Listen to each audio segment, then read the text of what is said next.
بسم الله الرحمن الرحيم الله لا إله إلا هو الحي القيوم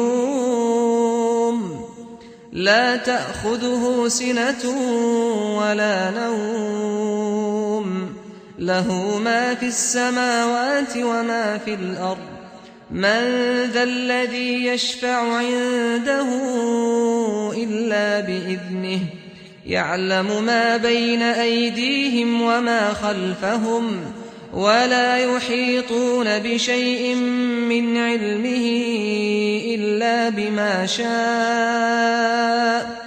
وسع كرسيه السماوات والأرض ولا يؤوده حفظهما وهو العلي العظيم الحمد لله رب العالمين الرحمن الرحيم مالك يوم الدين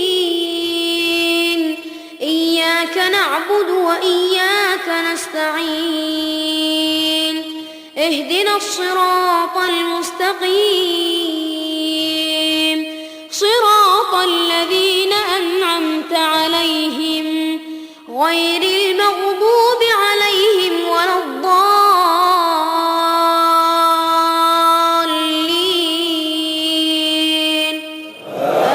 آمين.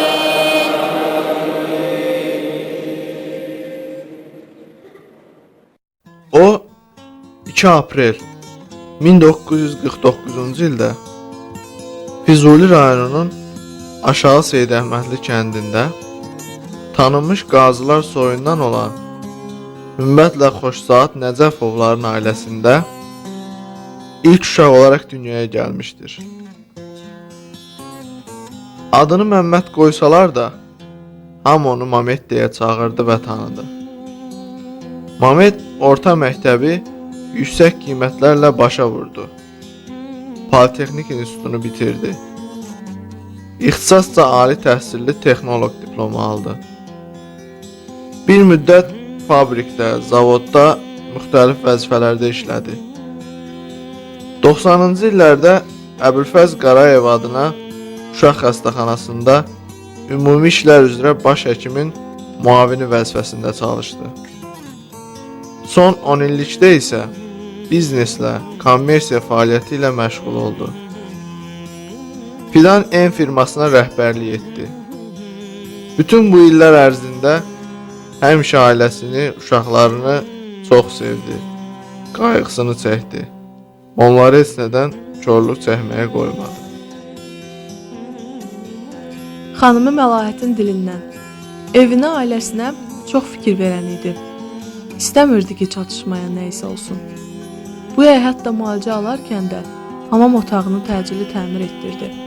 Dekabrda xəstəxanadan evə köçürüləndən sonra dediklərimə heç fikir vermədən özü də xəstə usta çağırtdırıb istilik sistemlərinin hamısını dəyişdirdi. Bu işləri nədən belə, necə deyərlər, iki daşın arasında etdirdiyini başa düşə bilmirdim. Lap son günlərində zorla yenə də usta çağırtdırdı. Ona pul verdi. Tapşırıq verdi ki, mətbəxdəki bir neçə sınmış kafel metlağı dəyişsin. Ondan xəbərsiz ustaya dedim ki, sən ona baş üstə de, ancaq yazda edərsən. İndi vaxtı deyil, görmürsən o xəstədir. İndi başa düşürəm ki, niyə o belə edirmiş. O gedəcəyini, həmişəlik gedəcəyini bilirmiş. Sən demə bu dünyada bizə rahatlıq qoyub getmək istəyirmiş. Heç olmasa indi arxayın ol, rahat yat, Mamet. Allah sənin o dünyanı nurlu etsin. Allah sənə rəhmət eləsin.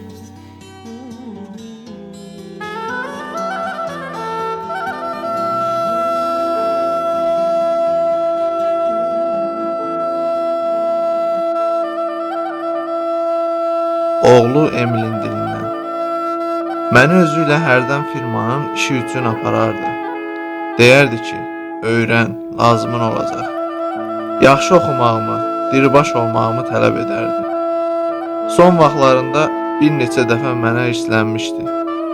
Lap axır günlərində məni çağırıb bağrına bastı, qucaqladı, yanında yatırdı, üzrxahlıq etdi.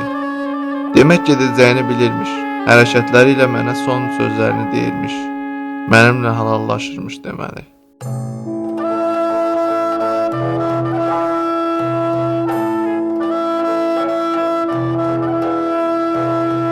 Qızı Fidanın adından. Biz uşaq olarkən bizi lap çox əzizlərdi. Bizdən ötürü əsərdi, bizimlə nəfəs alardı. Hər bir şırtaqlığımıza dözərdi. Son vaxtlar əsəbi olmuşdu. Bizi hərdən danlayardı. Sonra da tez peşman olardı. İndi yoxluğuna inana bilmirəm. Elə bilirəm ki, rayona zada gedib, tezliklə qayıdıb gələcək. Xanımım Məlahətin dilindən. Son vaxtlar uşaqları çox danlayardı. Mənimlə də əsəbi danışırdı. Hərdən xətrimə də dəyirdi. Bir dəfə təklikdə bunun səbəbini soruşdum. Dedi ki, sən bunu başa düşməzsən. Qəsdən belə edirəm ki, mənim yoxluğumda çox da yanıb yaxılmayasınız. Elə bildim zarafat edir. Sən demə bütün olacaqları bilirmiş. Əvvəldən duyurmuş. Yəqin elə buna görədir ki, ölümündən bir neçə gün əvvəl hamımızı çağırdı, üzrxahlıq etdi. Nahaq yerə incitdiyini dilə gətirdi. Deməli bizimlə halallaşırmış. Nə biləydik belə olacaq. Bacısı Tərgül xanımın dilindən. Qardaşımla tələbəlik illərində bir neçə il bir yerdə kirayənişin qalmışdıq. Xasiyyətinə bələd idim. Toylarda şabaş verməyi, qazan açdırmağı, oynayanın başına pul səpməyi, gəlin üzə çıxdığı hədiyyə etməyi xoşlardı. Hərdən həvəsi olanda mənə zəng edərdi. Mənimlə yaxşı söhbət etməyi vardı. Mənə elə şirin-şirin bacı deməyi vardı ki, dünyasını dəyişən vaxtdan cəmisi bir saat əvvəl Əlövsətlə ona baş çəkməyə getmişdik. Mışıl-mışıl yatırdı. Qıymadıq oyatmağa. Eləcə bir saat oturub uşaqlarla söhbət etdik. Saat 20-də evimizə qayıtdıq. Bir saat sonra isə artıq qardaşım dünyasını dəyişmişdi. Sən demə biz orada olanda qardaşım əcəl yuxusuna yatırmış. Mən onu orta məktəb illərindən tanıyırdım. Məktəbdə yaxşı oxuyanlardan idi. Geriyə daranmış, gür, qara saçlı, qırmızı yanaqlı, dolu bədənli, iri cüssəli, diqqət çəkən cavan idi. Cavanlıq şəkillərində Mikail Müşfiqə oxşardı. Yaşca məndən böyük olduğuna görə o vaxtlar tanışlığımız olmayıbdır. Yaxın tanışlığımız 1974-cü ilin oktyabrında başlamışdır. Buna səbəb onun bacısı mənim 9-10-cu siniflərdə bir yerdə oxuduğum gələcək həyat yoldaşım Tərgül xanımın Bakı Dövlət Universitetinin 1-ci kursunda oxumağa başlaması olmuşdur. Mamed o vaxtlar Politexnik İnstitutunu bitirmək üzrə idi. Bizlər həddən artıq yaxın olduq. Bir-birimizi çox istəyirdik. Bir yerdə çox olardıq. Birlikdə çox vaxt keçirdərdik. Həddindən artıq mehriban idik. Bir neçə ildən sonra mən onun bacısı Tərgüllə evləndim. Daha da yaxın olduq. Bir neçə il keçdikdən sonra iş elə gətirdi ki, o da mənim bacım Məlahətlə evləndi. Biz iki tərəfli qohum olduq. Deməli, daha da yaxın, daha da doğma olduq. Onu və məni yaxından tanıyan bütün qohum tanışlarımız bilirlər və yəqin təsdiq edərlər ki, hər ikimiz bir-birimizi daxilən çox istərdik. Baxmayaraq ki, bizim aramızda ayrı-ayrı məqamlarda başqalarına münasibətdən dolayısı çox gərgin mübahisələrimiz də, xətrə dəymələr də, bəzən arxasınca danışmalar da, qısa və uzun müddətli küsüşmələr də qarşılıqlı olaraq hansısa xasiyyətlərimizdən xoşlanmamağımız da çox olubdur. Elə ona görədir ki, sənin əbədi ünvanında, son mənzilinin yanında özümə də yer saxlatdım Mamed. Bu dünyada bizlər bir olmuşduq. Zaman gələr, o dünyada da bir olarıq. İstək heç nəyə baxmaz imiş. İstək heç nədən, heç kimdən asılı deyilmiş qardaş. Bu istəyə Allah hər ikimizə gembol vermiş imiş. Son dəfə xəstəxanada yatarkən yanına tez-tez gedərdik. Ağrıları çox idi. Sonra bir müddət də evdə müalicə olundu. Yuxusuzluqdan da, iştahasızlıqdan da əziyyət çəkirdi. Can ağrısından şikayət edirdi. Buna baxmayaraq, hərdən zarafat da edirdik. Ölümündən bircə gün əvvəl, yanvarın 14-də, saat 14-15 radələrində Hər şey haqqında danışdı. Dedi, narahat olma, lap az qalır. Tezliklə hər şey qaydaya düşəcək. Biz onun sağlamlığına olan inamını, o isə dünyasını dəyişməyə fikirləşir.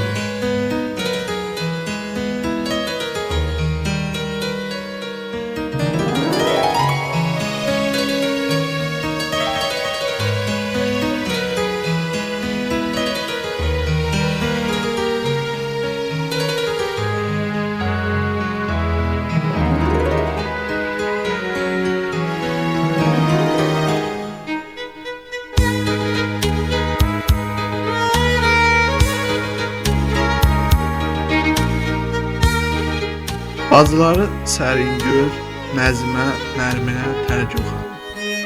Qardaşları Qürbət, Tofiq, Məhəbbət, Bibisi İntiqam, Azər, yeznəsi Rəhim Hacıyev, qaynı Rəhim Əliyev, əmsi oğlu Qismət, bacanaqları Zeynullah, Loğman, Rəsul, baldızları Zəminə, Gülnaz, Kifayət xanım, qohumu Məmmədqulu ən hüzünlü sözlərlə Məmmədi xatırlayır və hamısı bir ağızdan ona rəhmət diləyirlər.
نستعين اهدنا الصراط المستقيم